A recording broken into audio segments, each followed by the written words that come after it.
Here's today's news. CBS News on the Hour, sponsored by O'Reilly Auto Parts. I'm Cammie McCormick. The tensions over immigration raids and the protest reached a boiling point today at a news conference in Los Angeles by Homeland Security Secretary Kristi Noem. Senator Alex Padilla tried to make a point. Also, I want to talk. Senator Alex Padilla, I have questions for the Secretary. He was forcibly removed. If this is how the Department of Homeland Security responds to a senator with a question, you can only imagine what they're doing to farm workers, to cooks, to day laborers out in the Los Angeles community and throughout California and throughout the country. President Trump's deployment of troops is the subject of a court hearing this hour. A federal judge is to weigh a request from California's governor to put an emergency stop to it. In Texas, the governor has deployed the National Guard ahead of weekend protests. CBS's Omar Villafranca is in San Antonio. Top city officials said they received no notice about the governor's decision and didn't think the military support was needed.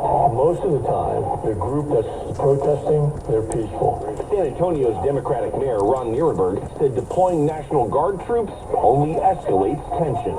At the White House today, President Trump was asked about reports Israel could launch an attack on Iran. Linda Kenyon has that. President Trump says the conflict between Israel and Iran could be avoided. Look, it's very simple, not complicated.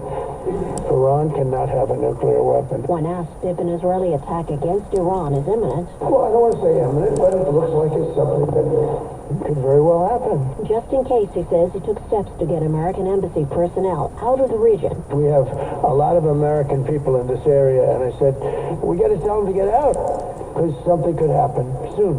Saying he doesn't want to be the one that didn't give any warning.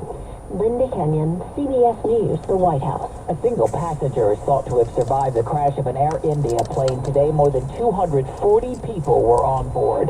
Campbell Wilson is the CEO of the airline. Investigations will take time, but anything we can do now, we are doing. It crashed just after takeoff. CBS's Chris Livesay. The National Transportation Safety Board is headed to India to lead a team of U.S. investigators helping pinpoint what caused the crash. The Aviation Safety Network says this is the first crash of a Boeing 787-8 Dreamliner.